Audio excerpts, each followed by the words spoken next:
अब आप लोग बेटर होंगे। तो चलिए आज हम लोग जो है एक मेजर डिस्कशन स्टार्ट करने वाले हैं, ठीक है। तो आज हम लोग मिलने जा रहे हैं बेगूसराय के सबसे रेपुटेटेड इंस्टीट्यूट LM लक्ष्य मार्च के डायरेक्टर सर से, ठीक है, जो कि हैं राम कुमार सर। और इनके बारे में थोड़ा सा मैं बता देना चाहता हूँ। जो सर IIT खड़गपुर से बीटेक किए हैं, प्लस USA में भी बहुत लंबा इनका एक्सपीरियंस रहा, ठीक है। तो आइए आगे का कुछ टर्म जो है सर से फिर हम डिस्कस करते हैं। जी सर, तो अपने बारे में थोड़ा सा कुछ बताइए। LM लक्ष्य मार्च की जर्नी की शुरुआत 2019 में हुई है। जी सर। हमें लगता है कि थोड़ा इससे पहले के बैकग्राउंड जानना भी ज़रूरी है। जी सर। ओके। 98 में मैं IIT कंप्लीट किया था। जी सर। 2002 में IIT से पास आउट होने के बाद मेरा फर्स्ट जॉब पुणे में ही लगा था। जी सर। और पुणे में IT सेक्टर में लगभग 16-17 ईयर्स मैंने काम किया। उसमें से एक साल लगभग USA में भी काम किया। क्या होता है जब 16-17 ईयर्स आप करियर में काम करते हैं, कंपनी के बड़े पोस्ट पे जाते हैं, तो एक टाइम के बाद कॉर्पोरेट में एक्सपीरियंस लेने के बाद आपको एक टाइम के बाद एहसास होता है कि क्या इससे और कुछ हम क्या कर सकते हैं। जी सर।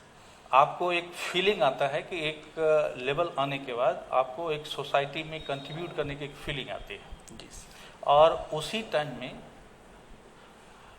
मेरा अपना बेगूसराय होम डिस्ट्रिक्ट है और लगभग नहीं के बराबर होना होता था, नहीं के बराबर आने के यहाँ पे होता था। 2018 में मुझे यहाँ पे आने का मौका मिला और वहीं पे मेरे गुरुदेव से मुलाकात हुई। जी सर। मेरे गुरुदेव राजेंद्र बाबू हैं,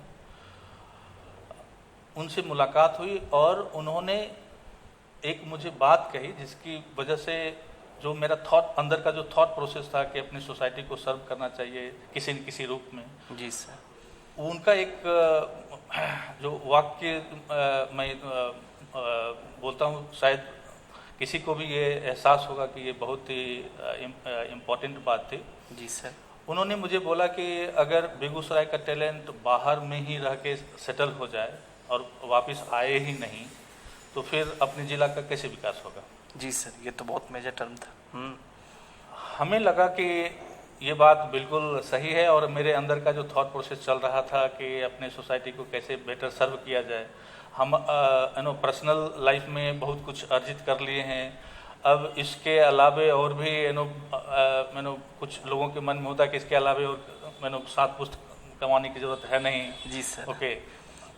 जितना अच्छे से अच्छे हम सोसाइटी को सर्व कर सके जिस रूप में भी हो, ऐसा थॉट प्रोसेस मुझे लगता है कि सबको आना चाहिए। जी सर। एक एक्सपीरियंस के बाद आपको लगना चाहिए कि आप सोसाइटी को कैसे बेटर सर्व कर सकते हैं। जी सर।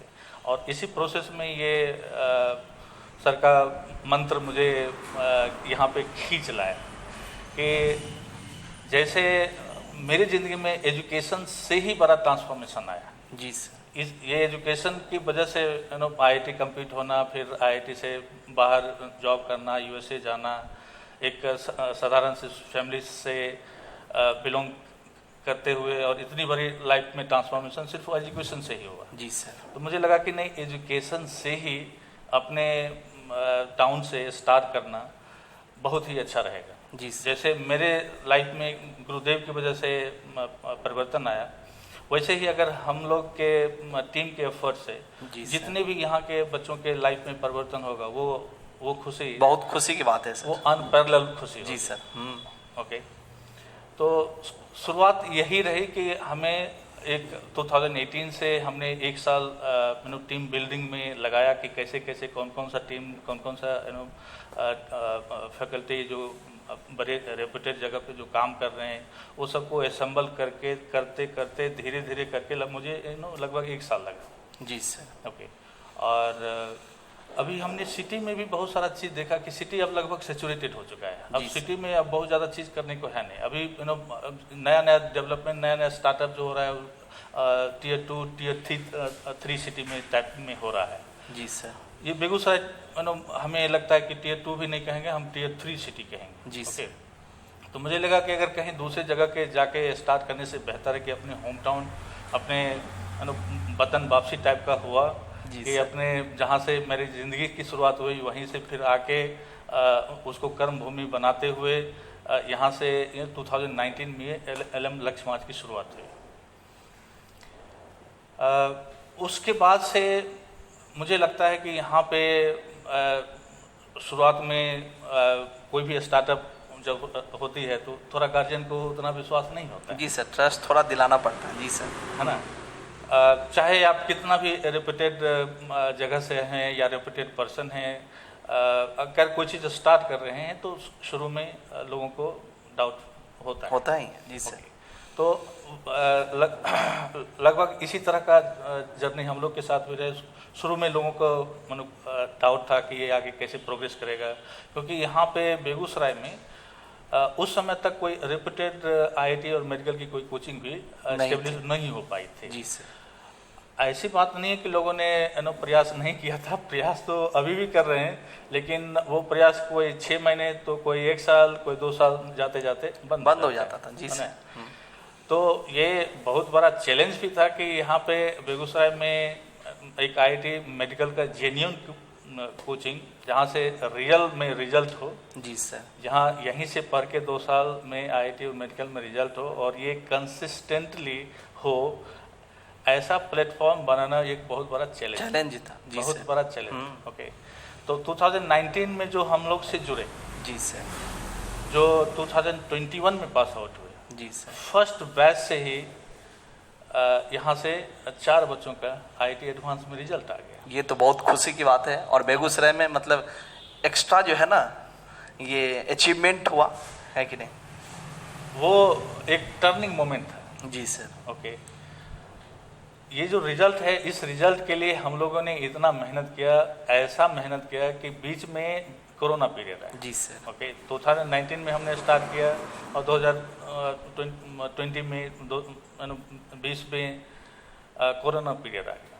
जी सर। तो काफ़ी बाकी लोगों ने भी चैलेंज फेस किया और हम लोगों ने भी काफ़ी चैलेंज फेस किया, बहुत सारे ऑर्गेनाइजेशन बंद हो गए। जी सर। और उस बीच में हमारे बच्चे जो जुड़ गए थे हम लोगों से, उनके कैरियर हमारे हाथ में थे। अगर हम लोग मेहनत नहीं करते, उनका कैरियर बर्बाद होने के कगार पे था। कोरोना, लॉकडाउन और बहुत सारी चीज़ों की वजह से। लेकिन हम लोगों ने हिम्मत नहीं हारी, जैसे तैसे करके भी हम उन बच्चों के साथ कांटेक्ट में रहे। इंस्टीट्यूट जिस तरीके से भी हो हम लोगों ने ओपन किया। गवर्नमेंट से परमिशन लेके हम लोगों ने बच्चों को अपने इंस्टीट्यूट में रह के ही, उनको बाहर जाने का अलाउ नहीं करके यहीं पे मेहनत किए और 4 बच्चों का उस समय रिजल्ट आया। ये काफ़ी ट्रांसफॉर्मेशन हुआ और हमें भी विश्वास हुआ, गार्जियन को भी विश्वास होना शुरू हुआ कि नहीं, ये एक ऐसा इंस्टीट्यूट है जहाँ से रिजल्ट प्रोड्यूस हो सकता है और एक बल्क में हो सकता है। उसके बाद से 2020 के बैच में थोड़ा बहुत ही कम थी हमारी, लेकिन 2020 से जो बैच बनी, उस जो 2022 में निकली, जी सर, उससे भी एक एडवांस में रिजल्ट आ गया।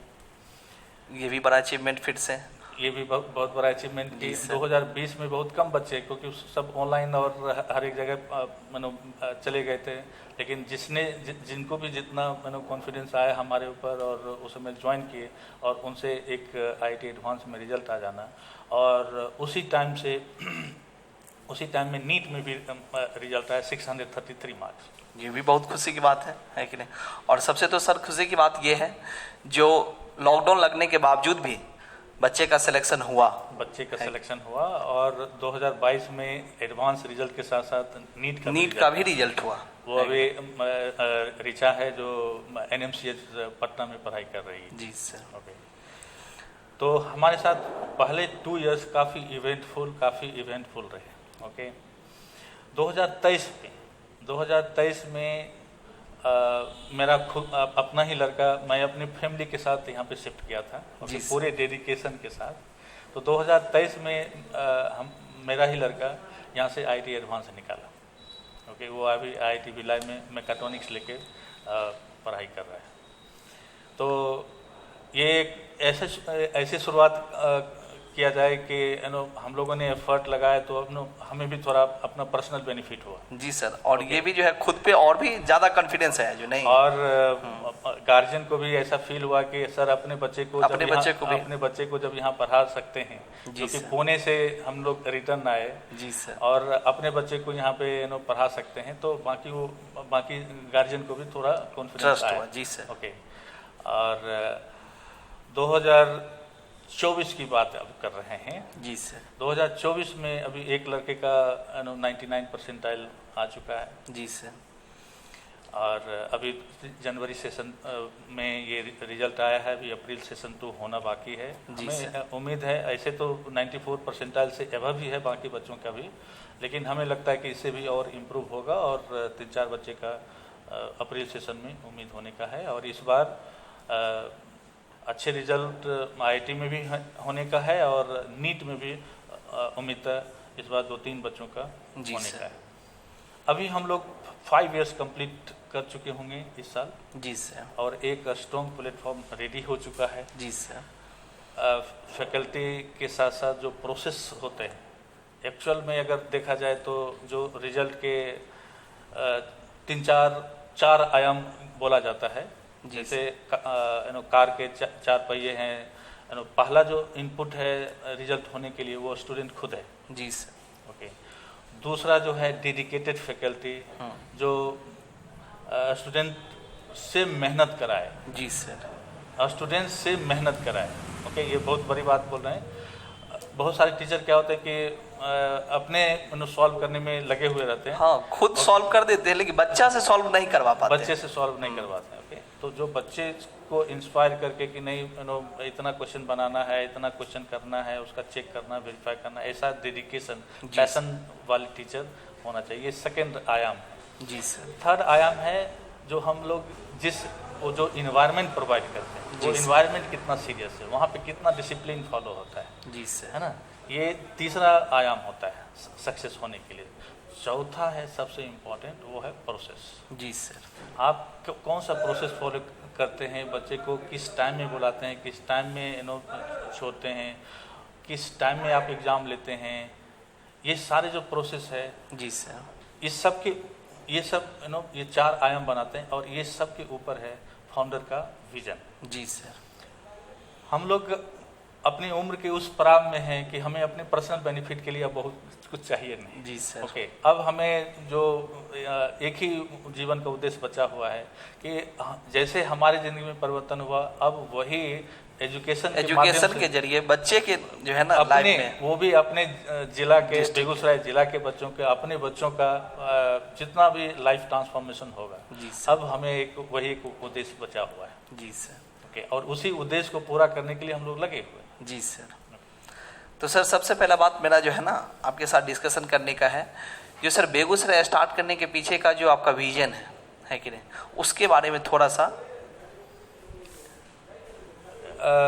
हमने पहले भी बताया है कि अब सिटी में हम तो बहुत दिन से रहे। जी सर। हमने सिटी को जिस एरिया में रहे वहाँ पे भी ग्रोथ होते देखा।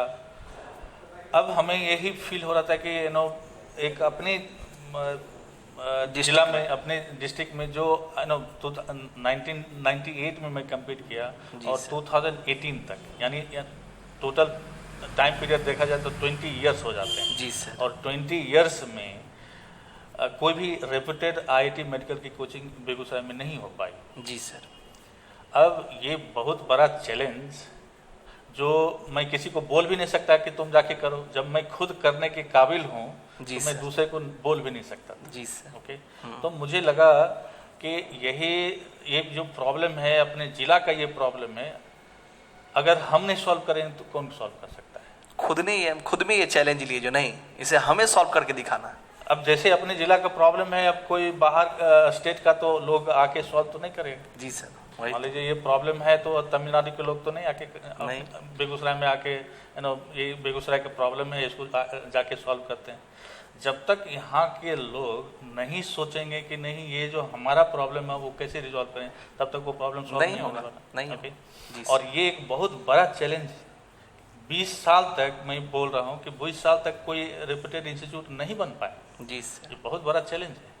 तो उसी चैलेंज को पूरा करने के लिए हमने ठान लिया कि जैसे भी हो, एक जिद मन में आया कि जैसे भी हो इसको हर हाल में पूरा करना है, और उसको पूरा करते भी आ रहे हैं और रेगुलर। लगातार 5 साल से यहाँ से रिजल्ट होने के बाद अभी आत्मिक खुशी हो रही है जी सर। कि ये जो 2019 में जो विजन मिशन के साथ आए थे कि ये हर हाल में एक रेप्यूटेड कोचिंग जो लॉन्ग ड्यूरेशन तक एक चले, जी अभी सर। तक 5 इयर्स हो चुके हैं, और अब मुझे लगता है कि अब गार्जियन को भी कॉन्फिडेंस आना, ट्रस्ट होना शुरू हो गया है पूरा शुरू हो एकदम। जी सर। उसके बाद तो सर यहाँ पे सबसे पहला बात सुनने में आ रहा है जो फाउंडेशन बैच भी चलता है, या फिर जैसे जूनियर बैच कह सकते हैं उसको। तो जूनियर बैच में सर पियर्सन के बारे में सुने हम, ठीक है। तो पियर्सन बैच का क्या क्या बेनिफिट है उसके बारे में थोड़ा सा पेरेंट को पता होना जरूरी है, ताकि पियर्सन का जो है पूरा मतलब समझ सके जो हाँ पियर्सन में ही बच्चा को क्यों स्टार्ट करना चाहिए, क्यों ज्वाइन करना चाहिए, पियर्सन को कंटिन्यू क्यों करना चाहिए, उसके रिलेटेड सर कुछ। देखिए, ये बहुत ही सही क्वेश्चन है, और बहुत सारे गार्जियन का भी ये क्वेश्चन रहता है कि बहुत सारे बच्चे नहीं करना चाहते हैं। पियर्सन आईटी फाउंडेशन सीरीज की बुक है, वो थोड़ा डिफिकल्ट लेवल का है। जी सर। थोड़ा एक लेवल है उस बुक का, बहुत सारे बच्चे नहीं करना चाहते हैं। जबकि हमारा कहना है 11th मेडिकल का जो इनपुट है वो आपका फाउंडेशन होता है। जी सर। प्री फाउंडेशन जिसको बोला जाता है बहुत जगह पे। 8, 9, 10 में आपने कैसे अपने को फाउंडेशन मजबूत किया है, वही इनपुट आपको 11th में मिलेगा। जी सर। वही इनपुट 11th 12th में जाता है। जी सर। अभी रिजल्ट तो बहुत सारे बच्चों का कभी कभी हो भी जाता है, लेकिन बॉटम से होता है। जी सर। ओके, अगर सीट 16,000 है तो 15,000 रैंक आना, 14,000 रैंक आना, 12,000 रैंक आना, ये बॉटम से रिजल्ट हुआ। वही तो मतलब टॉप रैंक नहीं मिल पाता। हालांकि वो भी रिजल्ट बहुत ही डिफिकल्ट से मिलता है। जी सर। ओके, अगर सिलेक्शन हो रहा है तो बहुत ही डिफिकल्ट। जी सर। आईआईटी की बात करें तो 12 लाख स्टूडेंट अपीयर होते हैं। ओके, उसमें से 16,000 के अंदर आना अपने आप में भी एक बहुत बड़ा चैलेंज है। जी सर। अपने आप में भी चैलेंज है। नीट में 24 लाख इस बार अपीयर हो रहे हैं। जी सर। और उसमें से गवर्नमेंट सीट में एडमिशन लेना अपने आप में बहुत बड़ा चैलेंज है। बहुत बड़ा चैलेंज। ओके, तो ये बॉटम से फिर इतना बड़ा चैलेंज होने के बाद भी हम बोल रहे हैं कि ये बॉटम से रिजल्ट है। जी सर। अगर टॉप से रिजल्ट, जहाँ से टॉप से रिजल्ट होता है, टॉप 100 का रिजल्ट, टॉप 1000 का रिजल्ट, टॉप 2000 का रिजल्ट, ये सब बच्चे का क्या लेवल होता है जब वो 11th 12th में जाते हैं। जी सर। ये सब बच्चों का लेवल वो 11th 12th जब 10th में वो कर रहे होते हैं, लगभग 11th 12th का 50-60% उनका ऑलरेडी सिलेबस कंप्लीट हो जाता है। कंप्लीट हो जाता है। तो हम लोग का फाउंडेशन स्टेज में Pearson IT foundation series book चलाने का पर्पस यही है कि हमारे साथ अगर 8, 9, 10th अगर करके बच्चे जा रहे हैं 11th में, तो रैंक प्रोड्यूस करें, वो टॉप रैंकर्स जी बन सर। सकते हैं। जी सर। टॉप रैंकर्स बन सकते हैं, और वही जो धमाकेदार रिजल्ट की एक उम्मीद है कि जब ये बच्चे हम लोग से जुड़े हुए बच्चे 8, 9, 10 से किए हुए बच्चे जब यहाँ पे रुके 11th मेडिकल करने लगेंगे। जी सर। बेगूसराय में आपको टॉप 100 का रिजल्ट, टॉप 1000 का रिजल्ट यहीं से पढ़ के बच्चे का रिजल्ट होना शुरू हो जाएगा। जी सर। इसी का जरूरत है, और इसीलिए ये Pearson IT foundation series book. तो पियर्सन का सबसे ज़्यादा बेनिफिट यही है, जो अगर उसको कंटिन्यू कर रहे हैं तो बच्चे टॉप रैंक प्रोड्यूस कर सकते टॉप रैंक प्रोड्यूस कर सकते हैं। जी सर, तब तो ये बहुत फायदेमंद है स्टूडेंट के लिए, है कि नहीं। जो भी प्रिपरेशन करना चाहते हैं, आईआईटी, नीट, है कि नहीं, तो उनके लिए पियर्सन बैच सबसे एक वरदान साबित हो सकता है कि नहीं। इसके बाद सर हो सकता नहीं, हो रहा है। जी सर, ये भी है। तो इसके बाद सर अगला टर्म आता है क्या, जो कुछ ऐसे भी पेरेंट हैं जो काफ़ी दूर से हैं, मतलब जैसे बेगूसराय में वो नहीं रह पा रहे हैं, तो लेकिन फिर भी उनका भी जो है ना प्लान है, जो नहीं हम अपने बच्चे को बेगूसराय में रख करके और एलएम में लक्ष्य मार्च में जो है उन्हें पियर्सन बैच में भेजें, और अलग भी जो नीट और जेई का जो कंटिन्यू बैच है उसमें भेजें। तो सर क्या यहाँ पे हॉस्टल फैसिलिटी भी है क्या? यहाँ पे बॉयज़ का और गर्ल्स का दोनों का सेपरेट हॉस्टल फैसिलिटी भी है। जी सर। और जब हम लोग जब कर रहे हैं कोई चीज़ तो उसका एक लेवल बन जाता है। जी सर। यानी यहाँ पे जो हॉस्टल फैसिलिटी चलता है, बच्चे घूम के देख लें, बाकी जगह का हॉस्टल और हम लोग का हॉस्टल जो है वो काफ़ी अलग है। जी सर। यहाँ पे जो कंसेप्ट है हॉस्टल में इन्वर्टर भी लगा हुआ है फैन के साथ, बाकी सुविधा के साथ, खाना जो मिल रहा है वो काफ़ी ओरिजिनल खाना मिलता है। जी सर। क्योंकि बच्चे का जब तक खाना अच्छा नहीं हो, जैसे बहुत जगह पे मैं अपना पर्सनल टाइम में भी काफ़ी एक्सपीरियंस किया हुआ है, बाहर खाना खाने के बाद 1 महीने रेगुलर खाने के बाद आपको कुछ न कुछ प्रॉब्लम स्टार्ट हो जाता है। यहाँ पे वो खाना बच्चों को हम खिला रहे हैं जो कि हम लोग खुद खाते हैं। जी सर। एक हाइजीनिक और एक जो फ्रेश खाना है, जो सीजनल खाना है, उसको मेंटेन रखते हुए ये हॉस्टल चलाते हैं। ये जो बाकी हॉस्टल वर्ड ऐसा लगता है कि जो बहुत लोगों ने जो एक्सपीरियंस कर चुके हैं जी सर। वैसा, लेकिन यहाँ पे जो हॉस्टल है वो एक अलग किस्म का है। अच्छा सर, हॉस्टल में जो है ना कुछ पेरेंट का ये भी रहता है जो अच्छा अगर बच्चे मेरे हॉस्टल में जा रहे हैं तो जैसे मान लीजिए कभी अगर अचानक से तबीयत खराब हो गया बच्चे का, हो सकता है कभी, तो वैसे केस में क्या सर हेल्थ केयर भी प्रोवाइड करते हैं क्या? हाँ, तो हेल्थ केयर यहाँ पे मेरे बहुत सारे मतलब डॉक्टर फ्रेंड भी हैं जी सर। जिनको मैं पर्सनली जानता हूँ और वो भी मुझे अच्छे से जानते हैं। कुछ डॉक्टर के साथ हमने साथ में पढ़े भी हैं। जी सर। ओके, तो यहाँ के किसी तरह के प्रॉब्लम के लिए बच्चों के लिए जस्ट कॉल अवे डॉक्टर्स हैं। किसी भी प्रॉब्लम में जब कॉल किया जाता है तो वो अटेंड करने के लिए तैयार हो जाते हैं।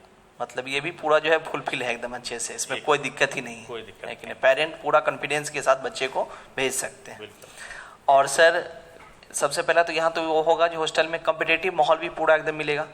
बिल्कुल।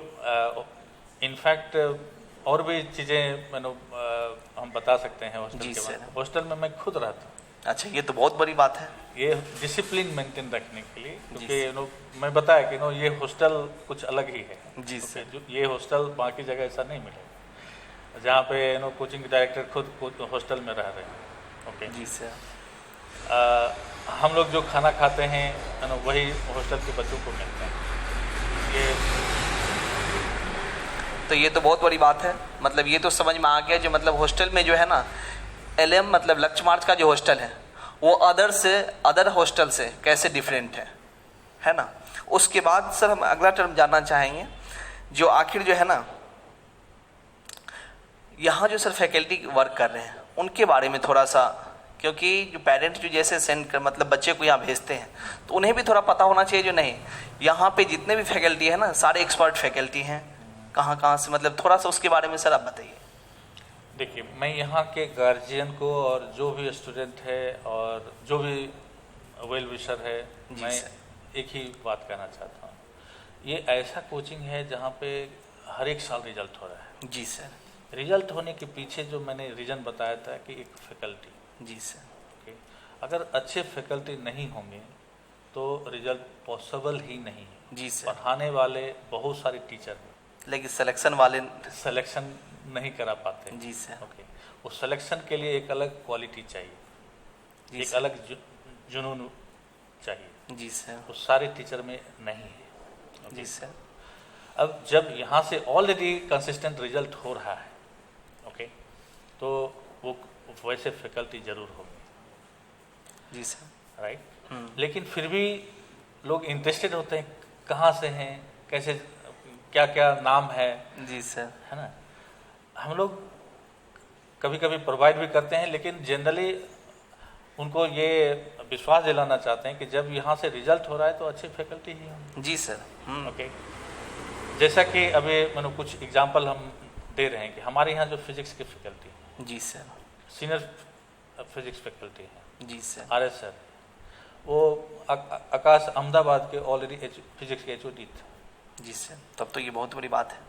उनका भी ड्रीम था कि हम अपना होम स्टेट आके, वो अपने बिहार धनबाद से हैं, जी सर, वो अपने होम स्टेट में आके कुछ करें और जस्ट एक डिस्कशन हुआ और अब बेगूसराय आने के लिए तैयार हूँ। जी वो सर। 3 साल से लगभग काम कर रहे हैं। ओके। जी सर। ऐसे भी फैकल्टी हैं जो कोटा में 3 साल से पढ़ा रहे थे। जी सर। कोटा से बाहर कहीं और जगह अगर कहीं पढ़ाना स्टार्ट किए तो बेगूसराय। बेगूसराय। जी सर। हमारे जो केमिस्ट्री के राहुल सर हैं, जी सर। कोटा के बाद पहली बार बिहार के बेगूसराय में आके पढ़ा रहे हैं। चमत्कार है कि नहीं? जी सर, बहुत बड़ी बात है। और एक और जो फिजिक्स के सर हैं, सीके सर हैं, जी सर। वो NIT अगरतला से पास आउट हैं और ट्रेमेंडस राइज किए। जी सर। ब्रिलियंट माइंड है। जी सर। ओके। ऐसे ऐसे और भी टीचर हैं जिनका एक अलग प्रोफाइल है और उस प्रोफाइल के साथ यहाँ पे काम कर रहे हैं। यहाँ पे उनको रहने खाने की व्यवस्था कराया गया है। जी सर। है ना, एक डेडिकेशन से काम कर रहे हैं। मतलब सारे एक्सपर्ट फैकल्टी यहाँ पे लाए गए हैं और जो तब तो रिजल्ट प्रोड्यूस कर पा रहे हैं। अच्छा, अभी और एक और भी हमारे यहाँ भी फैकल्टी जुड़ रहे हैं जी जो सर। ऑलरेडी रेजिडेंस हैदराबाद में टॉप बैच में पढ़ा रहे थे। जी सर, तब तो ये भी बहुत बड़ी बात है। और वो अभी ज्वाइन करने वाले हैं। हमारे एक और फैकल्टी है जो जालंधर से है। जी सर। जनरली बिहार के लोग जाते हैं पंजाब काम करने के लिए, जी सर। और इसमें पंजाब के लोग यहाँ आ रहे हैं और यहाँ पे जालंधर के लोग यहाँ पर हैं। जी सर, ये भी बहुत बड़ा अचीवमेंट हुआ बेगूसराय के ये लिए। बहुत बड़ा अचीवमेंट है। जी सर। और ये अचीवमेंट जो है उस एक ही जिद की वजह से कि बेगूसराय में हर हाल में एक टॉप क्वालिटी इंस्टीट्यूट जो आज तक नहीं हुआ उसको हर हाल में प्रोवाइड करना है। जी सर। यही जिद की वजह से और हमारी फैकल्टी वो भावना समझ रहे हैं जी सर। कि वो यहाँ पे इतनी दूर से इसलिए आ रहे हैं कि वो भावना जब तक दिल में नहीं होगा, उनके भी मन में भी वही भावना नहीं होगा, तब तक ये पॉसिबल नहीं हो पाएगा। वो पॉसिबल ही नहीं। नहीं। ओके। तो वो इमोशनल कनेक्ट बनता है और तब वो यहाँ आते हैं और यहाँ के बच्चों को अपना बच्चे समझ के, जी सर। यहाँ के बच्चों को अपना बच्चे समझ के और दिन रात में लग जाते हैं, दिन रात लग जाते हैं। और टीचर और बच्चे के बीच में तो इंटरेक्शन तो सर होगा ही, 1-to-1 इंटरेक्शन। और वो जो यहाँ पे अगर कंपेयर करें दूसरे कोचिंग से, तो जो यहाँ पे पर्सनल अटेंशन जो हम लोग दे रहे हैं, जी सर। वो भी अनपैरेलल अनमैच्ड है। जी सर। जो भी बच्चे हम लोग के यहाँ पढ़े हैं और फिर कुछ बच्चे बाहर भी जाके पढ़े हैं, जी सर। तो बाहर में जाने के बाद उनको रियलाइज हुआ कि वहाँ पे हमें क्या मिल रहा था। जी सर। वहाँ जाने के बाद हम लोग से फिर से कांटेक्ट करने की कोशिश करते हैं कि सर आप लोग जैसा करा रहे थे यहाँ तो वैसा मिला नहीं, और अगर चांस मिले तो मैं फिर वापस ही आ जाऊँ। जी सर। और बहुत सारे बच्चे तो आते भी हैं। और बहुत सारे बच्चे आए भी हैं, रिटर्न। जी सर। रिटर्न आए, बाहर गए लेकिन बाहर में वो संतुष्टि नहीं मिली और फिर वापस आए। जी सर। ओके। तो ये भी बहुत बड़ा अचीवमेंट है, जो बच्चे जा कर के भी फिर से वापस लौट रहे हैं, क्योंकि यहाँ का इन्वायरमेंट, यहाँ जो रिजल्ट प्रोड्यूस हो रहे हैं उसके वजह से। उसके बाद यहाँ पे ये भी है, जो जैसे मान लीजिए अदर जगह क्या होता है, बहुत सारे क्राउडिंग की वजह से बच्चे जो है टीचर से कनेक्ट नहीं हो पाते हैं या फिर 1-to-1 इंटरेक्शन नहीं हो पाता उनका। यहाँ पे वो भी है, जो आप जो भी फैकल्टी हैं, जितने भी फैकल्टी हैं, आपको जहाँ भी डाउट हो, किसी भी टॉपिक में डाउट हो, आप इंटरेक्ट कर सकते हैं टीचर के साथ। बिल्कुल। उसके बीच में कोई जो है ना रोक नहीं, आप कभी भी, है ना, डाउट काउंटर बना हुआ है, जिस डाउट काउंटर पे आप जाकर के उनसे और जो टीचर क्लास में पढ़ा रहे हैं, जी सर, वही टीचर डाउट भी सॉल्व कर रहे हैं। तो ये तो और बहुत बड़ी बात है ना। बहुत जगह पे ऐसा होता है कि जो क्लास में टीचर पढ़ा रहे हैं उनसे डाउट नहीं सॉल्व करवा के कहीं दूसरी टीचिंग से, दूसरी फैकल्टी से करवाते हैं, तो वो कनेक्ट नहीं हो पाता। और दूसरी के मॉर्निंग में अगर क्लास हो रहा है तो इवनिंग में डाउट सेशन लगवाते हैं। जी सर। तो फिर वो भी गड़बड़ हो जाता है। बहुत सारे एक बार इंस्टीट्यूट गए और घर वापस चले गए, जी तो सर। फिर से डाउट के लिए इंस्टीट्यूट आना तो पॉसिबल ही नहीं हो नियर इम्पॉसिबल है। ओके। जी बहुत बच्चे ऐसे नहीं भी आते। हम लोग के यहाँ ये सिस्टम ही नहीं है। हम लोग के यहाँ है आप मॉर्निंग में आइए, क्लास कीजिए, उसके बाद सेल्फ स्टडी यहीं पे कीजिए और सर। यहीं पे उन्हीं टीचर से आप डाउट भी सॉल्व कीजिए। तब तो ये बहुत बड़ी अचीवमेंट है, क्योंकि सर देखिए एक्चुअली जब यहाँ पे जो है ना सेल्फ स्टडी करेंगे तब तो फिर उन्हें डाउट क्रिएट होगा, और जैसे डाउट क्रिएट हुआ तुरंत अगर सॉल्व हो गया तुरंत, तब तो फिर बच्चा को मजा आ जाएगा पढ़ करके, है कि नहीं। वही। उसके बाद सर और भी कुछ बातों पे डिस्कशन करेंगे, रिजल्ट के रिगार्डिंग। सर जैसे जे में जो रिजल्ट हुआ है उसके रिगार्डिंग तो हम लोग डिस्कशन किए ही हैं, नीट के भी रिजल्ट के बारे में। अब सर एक बात ये भी जानना चाह रहे हैं, जो जैसे कंपटीशन में तो रिजल्ट होते आ रहा है, थोड़ा सा हम सर बोर्ड के बारे में भी डिस्कशन करना चाहेंगे, जो क्या बोर्ड के लिए भी एलएम बेस्ट है और कैसे बेस्ट है, थोड़ा ये हम जानना चाहते हैं आपसे।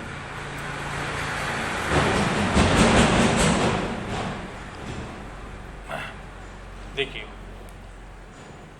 अगर हमसे पूछेंगे जी तो सर। मैंने जितना ऑब्जर्व किया है, जी सर। ओके, गार्जियन एक ही चीज़ चाहते हैं कि बोर्ड में अच्छा मार्क्स आए। जी सर। ओके, और बोर्ड को लेके ज़्यादा परेशान भी गार्जियन रहते हैं। जी सर। ओके, उनको इनिशियल स्टेज पे ये मालूम मतलब नहीं होता है कि हमारे बच्चों को कितना नॉलेज गेन हो रहा है, अगर पियर्सन बैच में है कितना नॉलेज गेन हो रहा है, उनसे मतलब नहीं होता है। जी सर। उनको मतलब होता है कि हम बोर्ड में कितना मार्क्स आ रहा है, जी sir. Other than board marks में कितना इम्प्रूवमेंट हो रहा है, कितना फाउंडेशन बिल्ड हो रहा है, उनसे कोई मतलब नहीं रहता। यानी अगर मार्केट सेंटिमेंट कहा जाए, गार्जियन सेंटिमेंट कहा, तो बस बोर्ड ही पैरामीटर होता है उनके लिए। अगर बोर्ड में 90% एवं मार्क्स आ गया यानी पढ़ाई अच्छा हो रहा है। जी सर। जबकि हम लोगों ने देखा हुआ है कि बोर्ड में अच्छा मार्क्स आना ये रिफ्लेक्ट नहीं करता है कि उसका कंपटीशन में भी होगा। जी सर। क्योंकि बोर्ड का लेवल अलग होता है और कंपटीशन का लेवल अलग होता है। जी सर। कंपटीशन में आगे निकलने के लिए आपको एक स्ट्रॉन्ग फाउंडेशन होना जरूरी है। जो कंसेप्ट है उस कंसेप्ट के ऊपर प्रैक्टिस होना जरूरी है। जी सर। बोर्ड में जो बोर्ड का जो क्राइटेरिया होता है वो लोगों को जितना से ज़्यादा पास हो, जी सर। वो उद्देश्य रहता है। जबकि कंपटीशन में क्या उद्देश्य रहता है कि ज़्यादा से ज़्यादा बच्चे फेल हो, क्रीम बच्चे ही आए। जी सर। ओके, तो दोनों में ऑब्जेक्टिव का अलग, जी सर। दोनों का ऑब्जेक्टिव अलग है। लेकिन फिर भी यहाँ के गार्जियन अभी भी बोर्ड को लेके ज़्यादा ये हैं। अभी देखा जाए तो कहीं अभी मार्क्स का अभी कहीं वैल्यू भी नहीं है। जी सर। वैल्यू भी नहीं रहा, ना ही 10th में और ना ही 12th में। जी अब सर। सिर्फ 12th में जो जेईज जो करना चाहते हैं बस उनके लिए अभी 75% क्राइटेरिया है। जी सर। ये तो नीट में भी नहीं है, नीट में तो हटा बाकी दिया नीट में कहीं नहीं है और कहीं और अदर में भी नहीं है। और किसी चीज़ के लिए भी नहीं है। जी सर। आपको अगर यूनिवर्सिटी में एडमिशन लेना है तो CUET देना है। जी सर। चाहे कितना भी मार्क्स आए आपको CUET के थ्रू ही अब एडमिशन मिलेगा। जी सर। यूनिवर्सिटी में एडमिशन मिलेगा। यानी अभी मार्क्स का सिस्टम ऑलरेडी ख़त्म हो चुका है, मार्क्स का इम्पोर्टेंस ऑलरेडी ख़त्म हो चुका है। नॉलेज इकोनॉमी होते जा रहा है, नॉलेज का इम्पोर्टेंस बढ़ते जा रहा है। जी सर। तो जिसने अच्छे से तैयारी किया है 11th 12th उसका ही आगे चल के यूनिवर्सिटी में एडमिशन हो, इसका नीट में एडमिशन हो, IIT में एडमिशन हो। यानी अब जिसने प्रैक्टिस किया है उसी का होने वाला है। जी सर। और ये भी है जो सर यहाँ पे बोर्ड बैच भी है, और बोर्ड बैच पे भी पूरा फोकस कर करके जो है ना उसमें भी बहुत सारे रिजल्ट प्रोड्यूस किए गए हैं। तो ये गार्जियन के डिमांड पे जी सर। हम फर्स्ट 3 इयर्स हमने बोर्ड बैच नहीं रखा था, लेकिन यहाँ पे हमने देखा कि नहीं, हमें बोर्ड चाहिए, सिर्फ बोर्ड बैच चाहिए। फिर हमें अभी कंपटीशन नहीं करना है। मैंने बहुत समझाया, लेकिन अब एक सेंटिमेंट हमने सोचा कि अब इतने ज़्यादा लोग गार्जियन हमें आके बोल रहे हैं कि बोर्ड बैच सिर्फ 10th में है तो सिर्फ बोर्ड बैच, 11th 12th में है तो सिर्फ बोर्ड करना है, हमको कंपटीशन नहीं करना है। तो डिमांड आने से हम लोगों ने 10th का बोर्ड बैच, सिर्फ बोर्ड के लिए बैच हमने स्टार्ट किया हुआ है। 11th और 12th के लिए सिर्फ बोर्ड बैच भी हमने स्टार्ट किया हुआ है। जी सर। ओके, तो ये भी है जो बोर्ड बैच का भी है ना फैसिलिटी यहाँ पे अवेलेबल है। और वो भी जो है ना पेरेंट इतने डिमांड किए है कि मेन मोटिव के डिमांड। जी सर, पेरेंट की डिमांड की वजह से जो है ना वो स्टार्ट किया गया और आज देखिए उसका भी परफॉर्मेंस बहुत अच्छा हो रहा है। अभी इस बार का जो 11th बोर्ड का बैच है जो जी कि सर। अभी 12th में जाने वाले हैं, हमें लग रहा है कि उस बैच से नीट का भी रिजल्ट आ सकता है, सिर्फ बोर्ड की स्टैंडर्ड पढ़ाई करते हुए भी। तब तो ये भी बहुत खुशी की बात है, मतलब बोर्ड बैच को भी इस तरह से पढ़ाया गया जो वो भी रिजल्ट दे सकते हैं। रिजल्ट दे सकते हैं। जी सर, तब तो ये बहुत बड़ा जो है ना खुशी की बात है। अच्छा सर ये बताइए जो टेस्ट का सर यहाँ पे क्या कैसे रहता है, जो टेस्ट कितने दिन पे होता है? हाँ, तो अब जो प्रोसेसेस की जो हमने बात की कि कितने रेगुलर इंटरवल पे टेस्ट हो रहे हैं नहीं हो रहे हैं। जी सर। क्योंकि जहाँ से भी रिजल्ट होता है टेस्ट का टेस्ट एक इम्पोर्टेंट कंपोनेंट होता है। जी अगर सर। टेस्ट रेगुलर और ऑनेस्टली कंडक्ट कराया जा रहा है, जो जिस लेवल का तैयारी कर रहा है, अगर आईआईटी लेवल का तैयारी कर रहा है, अगर उसको आईआईटी लेवल का क्वेश्चन रेगुलर मिल रहा है टेस्ट के जरिए, जी जो सर। नीट की तैयारी कर रहा है उसको नीट लेवल का क्वेश्चन मिल रहा है, जी सर। तो उसके प्रिपरेशन को और आगे बढ़ा देता है। जी सर। ओके, सिर्फ पढ़ाई करते जा रहे हैं, मंथ एंड में टेस्ट हो रहा है, 2 मंथ में टेस्ट हो रहा है या टेस्ट नहीं हो रहा है, तो वो मेजर नहीं देता है, वो आपको पता नहीं चलता कि आप कितना तैयारी कर रहे हैं।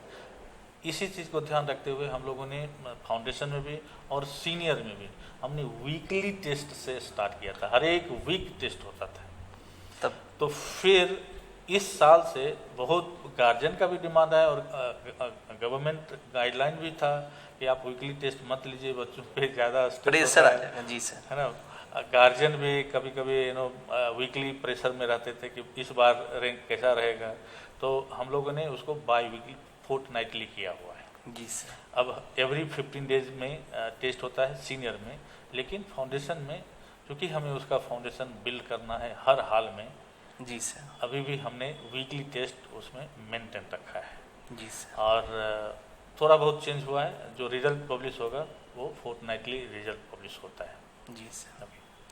तो इससे लेके ये भी है जो मतलब हर एक सप्ताह में, जैसे एक सप्ताह में जो भी इम्प्रूवमेंट हुआ ये तो पता चल जाएगा, है कि नहीं? तो ये भी एक प्लस पॉइंट है। जो बुक पढ़ाई कर रहे हैं, जो बुक से क्वेश्चन बना रहे हैं, वो एक तो ऑलरेडी स्टैंडर्ड बुक है, लेकिन टेस्ट के जरिए एक और एडिशनल लेवल का क्वेश्चन उनको हर एक वीक मिल रहा है, अवेलेबल हो पा रहा है। जी सर। है ना।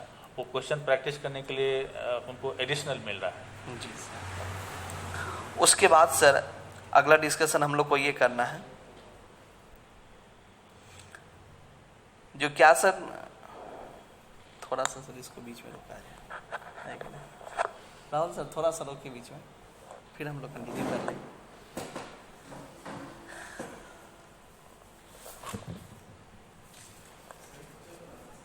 क्या उसको सर रोक दीजिए, कट मत कीजिए, खत्म हो रोक गया। दीजिए। इनका क्वेश्चन ही खत्म हो गया है लगता है। हाँ अरे बाप, अभी रोके हुए हैं ना। वो ऑलरेडी 38 हो चुका है। अभी हमें जो इस बार का जो बैचेज स्टार्ट होने वाला है, जी सर, उसके लिए थोड़ा मैसेज देना है। हाँ वो भी अभी सर एक्चुअली था ना, जो एक और भी सेट तैयार किए थे हम, उसी के बेसिस पे मॉडिफाइड किए थे कि नहीं? अच्छा, तो थोड़ा 4 सा बजे तक रात तक यही किए हैं हम लोग। हाँ वही ना। हाँ। तो एक और कहाँ तक पहुँचे सर? एक सेकंड बाद थोड़ा सा बस बाकी है, तो इसी को कंटिन्यू कर लेंगे और ये बीच से थोड़ा सा कट कर देंगे उसको। हाँ वो तो कट के लिए कोई दिक्कत नहीं। तो नहीं, इस बार का जो बैच स्टार्ट हो रहा है उसका क्या डेट है? हाँ ये तो कब अभी हो जस्ट रहा है? सर वही टेस्ट वाला तक हो गया। अब टेस्ट के बाद मेन था ना सर, वो जो पैटर्न में हम लोग बढ़ रहे थे ना, तो हम टेस्ट का हमें लगा जो माहौल अभी सही है, तो इसलिए हम टेस्ट बीच में ला दिए, जबकि करियर काउंसलिंग अब टेस्ट के बाद हमको पूछना है जो करियर काउंसलिंग। अच्छा, जो टेस्ट में अगर किसी बच्चे के कम आ रहे हैं या फिर कोई एग्जाम दिए उसमें अगर उनको कम आ रहे हैं, बच्चे हाँ तो उनको भी जो है सही गाइडलाइन मिलना चाहिए, जो नहीं बिल्कुल। तुम्हें डिमोटिवेट नहीं होना है। हाँ सर, अब करिए सर स्टार्ट किए हैं। सही है ना सर, रेडी सब कुछ? हाँ सब चीज़ सही है।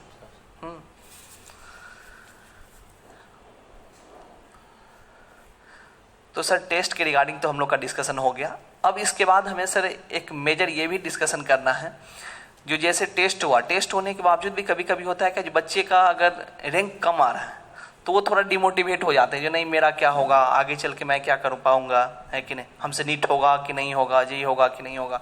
तो सर ऐसे बच्चे के लिए क्या भी कुछ सुविधा किया गया है एलएम में, और वो जो सुविधा किया गया है तो क्या बेटर है? तो एक तो 2-3 लेवल है मोटिवेशन लेवल का। एक तो टीचर खुद मोटिवेट करते हैं जी क्लास सर। में भी, पर्सनल लेवल पे भी। जी सर। हम लोग एक्स्ट्रा मोटिवेशन क्लास भी लगाते हैं, एक्स्ट्रा डेडिकेटेड मोटिवेशनल क्लास। जी सर। और इसके अलावे इस साल से हम लोग कैरियर काउंसलर भी रिक्रूट किए हुए हैं, जो जिस तरह का क्वेश्चन स्टूडेंट पूछे और कैरियर काउंसलर के पास सबके जवाब। ऐसे जो एक्सपर्ट कैरियर काउंसलर हैं, अगर वो हम लोग के साथ अब इस साल से आए हुए हैं, तो हमें लगता है कि इससे बच्चों को और बेनिफिट होगा। उनके जिनके जितना भी जो जिस तरह का क्वेश्चन है, वो सब तरह के क्वेश्चन को सॉल्व करने के लिए तैयार है। जी सर, तब तो ये भी एक बहुत बड़ा जो है ना फैसिलिटी हुआ, क्योंकि इससे क्या होगा, जो बच्चे डिमोटिवेट नहीं होंगे, उन्हें ये लगेगा जो नहीं इसमें थोड़ा कम आ रहा है तो क्या होगा, मेरे पास और भी ऑप्शन है, बिल्कुल, जिसके जरिए हम लाइफ में सक्सेस हो सकते हैं। बिल्कुल बिल्कुल। अभी मुझे लग रहा है कि जो थोड़ा सा भी जिनका मोटिवेशन कम हो जा रहा है, बिल्कुल अभी हम बोलेंगे, हम अपने कैरियर काउंसलर को भी बोलेंगे हर एक इस तरह के बच्चों से मिलें, या वो बच्चे खुद भी आके मिल सकते हैं, और एक तरह का एक क्या क्या ऑप्शन हो सकता है, और क्या क्या किस वजह से डीमोटिवेशन बहुत कारणों से भी हो सकती है। जी सर। तो कभी कभी पर्सनल कारण भी हो सकता है जी सर। है ना। तो वो सब कारण अगर कुछ बात करने से रिजॉल्व हो जाता है तब तो बहुत ही अच्छा है, नहीं तो आगे जो कैरियर का ऑप्शन है वो भी कैरियर काउंसलर बताते हैं। जी सर। अच्छा सर, ये एक और भी डिस्कशन करना है हम लोग को, जो बहुत सारे ऐसे भी बच्चे होते हैं जो स्कूल जाते हैं, और स्कूल जाने के बावजूद भी स्कूल से क्योंकि उन्हें नीट का वो माहौल नहीं मिल पाता है कि नहीं, वो बेटर प्रिपरेशन का जो है ना स्ट्रेटजी नहीं मिल पाता है, कंटेंट नहीं मिल पाता है उस लेवल का, तो क्या सर स्कूल जाने वाले बच्चे के लिए भी कुछ मतलब यहाँ पे एक्स्ट्रा बैच चलाए जाते हैं, या फिर उस NEET oriented JEE oriented batch चलते हैं क्या? तो हमारे पास इस तरह के क्वेरी आए पिछले सर। साल, और हम लोगों ने मार्केट असेसमेंट किया, और उस तरह के बच्चों के लिए जो स्कूल गोइंग हैं, जो स्कूल 11th-12th में स्कूल जाना चाहते हैं, जी सर। और डिटर्मिन्ड है कि नहीं हम स्कूल जाएंगे, और उसके बाद ही हम कहीं कोचिंग ज्वाइन करेंगे, तो पूरी तरह से मार्केट स्टडी करने के बाद हम लोगों ने इस साल से उन लोगों के लिए हम इवनिंग बैच, जो जेई के लिए होगा और जो नीट के लिए होगा, दोनों के लिए हमने इवनिंग बैच इस साल से स्टार्ट कर। मतलब ये भी एक खुशी की बात है, जो वैसे बच्चे जो स्कूल जा रहे हैं उन्हें भी अब जो है ना नीट का प्रिपरेशन करने का एक मौका मिल जाएगा, जेई का प्रिपरेशन करने का मौका मिल जाएगा, है कि नहीं? बिल्कुल। तो सर इसका इवनिंग टाइम रहेगा? इसका इवनिंग में रहेगा, क्योंकि स्कूल आवर के बाद ही हम लोग कर सकते हैं, तो उसको इवनिंग में रखा गया है। जी सर। अच्छा सर, उसके बाद एक ये भी बात है, जो क्या सर यहाँ पे कुछ जो है ना पियर्सन जो है टॉप रैंक प्रोड्यूसर ऐसे करके जो है ना कुछ बैच चलने वाले हैं क्या? हाँ, हम लोग अब उस कदम की ओर बढ़ रहे हैं जो मेरा ओरिजिनल ड्रीम था। जी सर। ओरिजिनल ड्रीम यही है कि बेगूसराय में रिजल्ट का धमाल हो, जी सर। और वो रिजल्ट का धमाल हमारे पियर्सन बैच वाले करेंगे। जी सर। मेरी दिल्ली तमन्ना है कि जब अगर 8, 9, 10th से हम लोग उसे करने के बाद वो हमारे साथ 11th-12th करेंगे, और उनसे टॉप रैंक हम एक्सपेक्ट कर सकते हैं। जी सर। लेकिन क्या होता है कि जब वो हम लोग के साथ पियर्सन बैच कर लिए होते हैं, उनका लेवल बहुत एक एक्स्ट्रा लेवल चला जाता है, बहुत हाई लेवल हो जाता है। जी सर। अब हम लोग उस स्टेज पे आ गए हैं कि ऐसे बच्चों के लिए एक सेपरेट बैच, जी सर, जेई और नीट के लिए हम लोग स्टार्ट करने जा रहे हैं, जिससे टॉप रैंक प्रोड्यूस होंगे, जिससे टॉप रैंक प्रोड्यूस होंगे। और वही तो बेगूसराय का, और उनको हम ऑब्जर्व करेंगे 8, 9, 10 से ही, जी सर, कि उस बैच के लिए रेडी करेंगे, और हम चाहेंगे कि जितने बच्चे उस बैच में जाएं हमारे पियर्सन वाले बैच से। जी सर। और उसमें एडमिशन बस सिर्फ जो पियर्सन बैच में जो टॉप 3 में हैं पूरे साल भर, उन्हीं लोगों को हम वहाँ पे एंट्री देंगे, और वो पूरी तरह से ऑलमोस्ट फ्री रहेगा। अच्छा, उसके लिए कोई चार्ज नहीं है, कोई चार्ज नहीं है उसमें भी? कोई चार्ज उसमें नहीं होगा। जो हम लोग के साथ 8, 9, 10 पियर्सन कर चुके हैं। जी सर। और उनको हम 11, 12 में बिना चार्ज के जी सर। टॉप रैंकर बैच में रखेंगे। ये भी बहुत खुशी की बात है। उनके लिए अलग से फैकल्टी उस लेवल का हम रखेंगे, ताकि उनका क्वेरी सेटिस्फाई करने के लिए वो लेवल का फैकल्टी भी होना चाहिए, और तभी तो रिजल्ट का धमाल होगा, और टॉप रैंकर रिजल्ट का धमाल होगा। मतलब इतने सारे प्लान को कंटिन्यू करते जा रहे हैं हम लोग। मतलब ये एक हिसाब से अगर देखा जाए तो एलएम हर एक छोटे छोटे बातों पे जो है ना फोकस करके उस पर जो है ना उसको पूरा अच्छे तरह से सॉल्व करके और अब जो है ना बड़ा रिजल्ट प्रोड्यूस करने के लिए और धमाल मचाने के लिए जो है ना तैयार हो चुका है।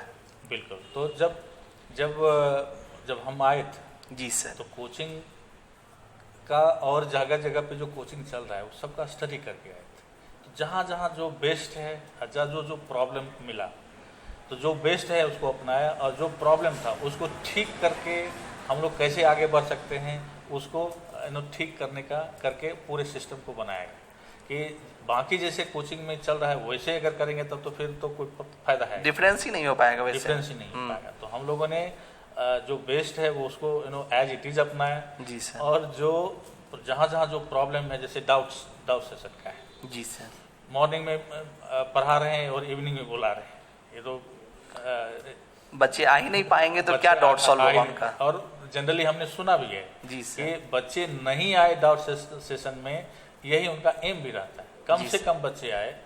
ओके, तो अब ये सब प्रॉब्लम है, कोचिंग सिस्टम का एक प्रॉब्लम है। उन्होंने स्टार्ट कर लिया लेकिन डाउट सेशन के लिए रखा नहीं। कभी कभी क्या होता है कि बहुत सारी कोचिंग में जो बैच का साइज होता है वो 250 प्लस रहता है। जी सर, 400 के आसपास भी रहता है।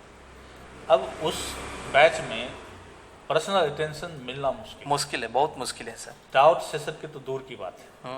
ओके, तो हम लोगों ने बैच साइज रिड्यूस किया हुआ है। एक लिमिट के बाद हम दूसरा बैच बनाते हैं, या हम लोग अगर कैपेबल नहीं है आगे बैच रन करने के लिए तो मना कर देते हैं। अप्रोक्सीमेट सर वो कितना? 11, 12 के लिए 80। ओ, 80 से ज़्यादा नहीं, 80 एक ऑप्टिमल साइज है। जी सर। 80 के ज़्यादा हम लोग एडमिट नहीं। हाँ, इसमें तो जो है हम लोग इंटरेक्शन कर सकते हैं, ये तो बहुत ज़्यादा ह्यूज नहीं हुआ, ये ज़्यादा ह्यूज नहीं हुआ और ये मैनेजेबल है। जी सर। लेकिन हाँ, 80 के बाद नहीं। जी सर। ओके, और फाउंडेशन में 45 to 50 मैक्सिमम, उससे ज़्यादा नहीं। ओके, ठीक है। अच्छा सर, ये सिलेबस जो है ना बहुत सारे पेरेंट के मन में ये भी रहता है जो अच्छा सर सिलेबस कब कंप्लीट होगा, है कि नहीं, बच्चे को रिवीजन के लिए टाइम मिलेंगे कि नहीं मिलेंगे, तो उसके रिगार्डिंग सर कुछ। अब सिलेबस अगर कंप्लीट नहीं होगा तो यहाँ के बच्चों का रिजल्ट अच्छा नहीं होगा। जी सर। हाँ, ये बात ज़रूर है कि कभी कभी लोग स्कूल के सिलेबस से कंपेयर करते हैं कि स्कूल में ये इतना सिलेबस हो गया, यहाँ पे ये सिलेबस हुआ, तो कंपेयर नहीं करना। स्कूल का सिलेबस और हम लोग का सिलेबस में वास्ट डिफरेंस है। हम लोग Pearson IT foundation series book करा रहे हैं, स्कूल में NCERT बेस्ड सिलेबस है, उनको ख़त्म करने में ज़्यादा टाइम नहीं लगता है। जी सर। ओके, तो उससे तो बिल्कुल ही ना कंपेयर करें। कभी कभी बहुत सारे गार्जियन दूसरे कोचिंग से कंपेयर करते हैं कि इस कोचिंग में इतना सिलेबस कंप्लीट हो गया, उस कोचिंग में इतना हो गया और यहाँ पे ये हुआ है। तो अब उन तरह के गार्जियन के लिए या उस तरह के स्टूडेंट के लिए भी जो अपने फ्रेंड अगर कोई बाहर कोचिंग में पढ़ रहे हैं उससे भी कंपेयर कर रहे हैं, तो वहाँ पे बहुत सारे कोचिंग में एक ये अलग प्रॉब्लम है, यह लेकुना है कि कोचिंग सिस्टम का, कि बहुत सारे कोचिंग में सिलेबस कंप्लीशन पे ही ध्यान देते हैं। बस उनका मोटिव जैसे भी करके जो है सिलेबस कंप्लीट कर दो, सिलेबस कंप्लीट कर। बच्चे को कितना आ रहा है, बच्चे कितना इम्प्रूव कर रहे हैं, उससे उसको मतलब नहीं, बस सिलेबस कंप्लीट करा दी। जी सर। वो अपने एंड से अपना रिस्पॉन्सिबिलिटी पूरा कर नहीं कि हमारे साइड से गार्जियन बोले नहीं कि भाई सिलेबस कंप्लीट नहीं किया है। जी सर। लेकिन सिलेबस अगर टीचर को कह दिया जाए कि सिर्फ सिलेबस कंप्लीट करना है, वो तो तुरंत सिलेबस कंप्लीट कर देंगे। जी सर। बच्चे को उससे बेनिफिट नहीं हो बच्चे का इम्प्रूवमेंट नहीं होगा। नहीं। अगर वही अप्रोच हम लोग यहाँ पे करें फिर तो कोई डिफरेंस नहीं रहेगा। जी सर। हम लोग का सिलेबस थोड़ा धीरे से कंप्लीट होता है। उसका रीज़न ये होता है कि हम लोग इनफ प्रैक्टिस करा के तब आगे बढ़ते हैं। बच्चे का जो डाउट्स है वो सॉल्व करते हुए, रिवीजन करते हुए और उस पर 2-3 टेस्ट करके उसके बाद आगे बढ़ते हैं। मतलब हम लोग का ये मोटिव है जो सिर्फ सिलेबस कंप्लीट ही नहीं करना है, बच्चे को सिखाना है एक्चुअल में। बच्चे को सिखाना है, बच्चे वो जब तक चैप्टर अच्छे से आ ना जाए। जी सर। ओके, अगर हमें लग रहा है जो नहीं इसमें टाइम देना चाहिए तो प्रॉपर टाइम दे करके, लेकिन बच्चे का जो है ना सीखना चाहिए, बच्चा को आउटपुट निकलना चाहिए। बिल्कुल। और कभी कभी होता है कि एक चैप्टर कंप्लीट हुआ और 2 सेकंड चैप्टर में गए, थर्ड चैप्टर में गए, तो उसके बाद फर्स्ट चैप्टर भूलने लगते हैं, या सेकंड चैप्टर जब 10th चैप्टर चल रहा है तो सेकंड चैप्टर भूलने लगते हैं। तो हम लोग जिस समय इंक्लूसिव लेके चलते हैं कि जिस समय 10th चैप्टर चल रहा है तो एक मेगा टेस्ट होता है जिसमें सारे चैप्टर का क्वेश्चन आता है, तो बच्चे को वो उस तरीके से भी रिवीजन होता है। ये सब और कहीं नहीं है, जी आप सर। वेरीफाई करके कहीं से भी जाके देख सकते हैं। Okay sir. अच्छा सर, ये भी है जो डिसिप्लिन के बारे में भी थोड़ा सा हम आपसे डिस्कशन करना है हमको, क्योंकि अदर जगह तो सर इस पे कोई फोकस किया नहीं जाता है। आए अपना जो है बच्चे जैसे भी जो है ना सिलेबस कंप्लीट किए, पढ़े ना पढ़े इनसे कोई मतलब रहता नहीं, लेकिन सर यहाँ पे सबसे बड़ा यही है जो हाँ डिसिप्लिन भी, उस पर भी क्या एक्स्ट्रा किया जा रहा है और यहाँ किस तरह से एलएम बेटर है। अब हमने रिजल्ट के लिए 4 स्तंभ बताए, जिसमें एक माहौल बताया, एक इन्वायरमेंट बताया। जी सर।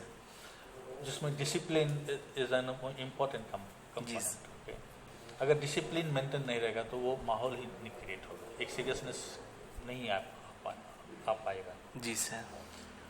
डिसिप्लिन मेंटेन करने के लिए वैसे भी छोटे जगह पे और भी दिक्कत होती है। जी सर। ओके, बच्चे को पूरी तरह से मालूम भी नहीं रहता कि कोचिंग में किस तरह से, क्योंकि वो स्कूल सिस्टम समझते हैं, स्कूल सिस्टम से आदी रहते हैं, उनको आदत रहता है स्कूल सिस्टम का, जहाँ पे यहाँ जनरली वो डिसिप्लिन मेंटेन होता नहीं है, तो वो ऑलरेडी अनडिसिप्लिन रहते हैं जनरली। जी सर। ओके, और जब यहाँ आते हैं तो उनको लगता है कि ये भी वही सिस्टम होगा, यहाँ पे भी अनडिसिप्लिन का उम्मीद माहौल तो यही होगा। करके आते हैं है ना? नहीं। है ना? जी सर। लेकिन जब यहाँ पे स्ट्रिक्ट डिसिप्लिन के माहौल में जब आते हैं तब उनको रियलाइज होता है कि डिसिप्लिन क्या चीज़ होता है। तो इसके कारण से हमें डिसिप्लिनरी एक्शन बच्चों पे लेना पड़ता है। और लास्ट ईयर का मैं रिपोर्ट बता रहा हूँ कि अप टू लास्ट ईयर तक का हमने काउंट किया था जी कि सर। कितने बच्चे को डिसिप्लिनरी एक्शन से हमने निकाला, अच्छा, है ना, और अराउंड 33 स्टूडेंट 33 स्टूडेंट जो है वो निकल चुके हैं डिसिप्लिन के इशू के कारण। हाँ, उनको कभी पता नहीं होता है कि हमने उसको डिसिप्लिन की वजह से निकाला। अच्छा। क्योंकि अगर हम डिसिप्लिन के वजह से अगर बोल के निकालेंगे तो बहुत सारे गार्जियन ऑफेंड भी हो सकते हैं, और बच्चे के आगे बच्चे के भी दिमाग पे ये असर कर सकता है। जी तो कभी कभी उनको पता भी नहीं होता है कि हमने डिसिप्लिन की वजह से निकाला, लेकिन वो निकल चुके होते हैं। मतलब डिसिप्लिन को भी पूरा एकदम जो है ना रिस्ट्रिक्ट वे में फॉलो किया जाता है। स्ट्रिक्ट, बिल्कुल स्ट्रिक्ट। जी सर। अच्छा सर, उसके बाद ये सर CUET जो है इससे भी रिलेटेड कुछ। CUET से रिलेटेड इस बार हम लोग मार्केट एनालिसिस स्टार्ट करेंगे। जी सर। और चूँकि 11-12 के बाद CUET लोग देते हैं, उसमें बहुत ज़्यादा टाइम प्रिपरेशन के लिए लगता नहीं है। 12th के एग्ज़ाम के बाद थोड़ा सा टाइम लगता है, जहाँ पे उनको अगर थोड़ा सा हेल्प मिल जाता है तो CUET आसानी से निकल सकता है। जी सर। अब इस साल से हम लोग इसको वॉच करेंगे, ऑब्जर्व करेंगे कितने डिमांड आ रहे हैं। हमने इस बार के इंक्वायरी फॉर्म में CUET रखा है। अगर साइजेबल डिमांड आता है जी सर। तो नेक्स्ट ईयर हम लोग ज़रूर सोचेंगे इसके ऊपर। अच्छा सर, एक और भी बातें हैं जो क्या सर ऐसे बच्चे जो दूर हैं, क्या ऑनलाइन भी स्टार्ट हो सकता है क्या LA में आगे चल के? अभी उन ऑनलाइन के बारे में हम लोगों ने अभी नहीं सोचा है। जी सर। ऑनलाइन के लिए अभी हमें थोड़ा और समय चाहिए, जी सर। क्योंकि हम लोग का विश्वास है कि ऑफलाइन में जितना हम वैल्यू ऐड कर सकते हैं बच्चों के लाइफ में, जी सर, उतना ऑनलाइन में नहीं हो ऐड पाएगा। कर सकते। जी सर। और ये कई तरीकों से हमने प्रूव कर रखा है जी कि सर। ऑफलाइन से जितना हम वैल्यू ऐड कर सकते हैं उतना ऑनलाइन से पॉसिबल ही नहीं, जी पॉसिबल ही नहीं। हाँ। कुछ बच्चे को छोड़ दिया जाए तो ऑनलाइन से किसी को आज तक बेनिफिट नहीं हो पाया। जी सर। तो इसमें सर अभी आप काफ़ी टाइम है, और आगे जो है सिचुएशन को देखते हुए जो अगर डिमांड लगेगा जो नहीं ये भी करना चाहिए तो हो सकता जब तक हम लोग अपने में सेटिस्फाई नहीं हो लगे कि नहीं हम वैल्यू ऐड कर सकते हैं, है। जी सर।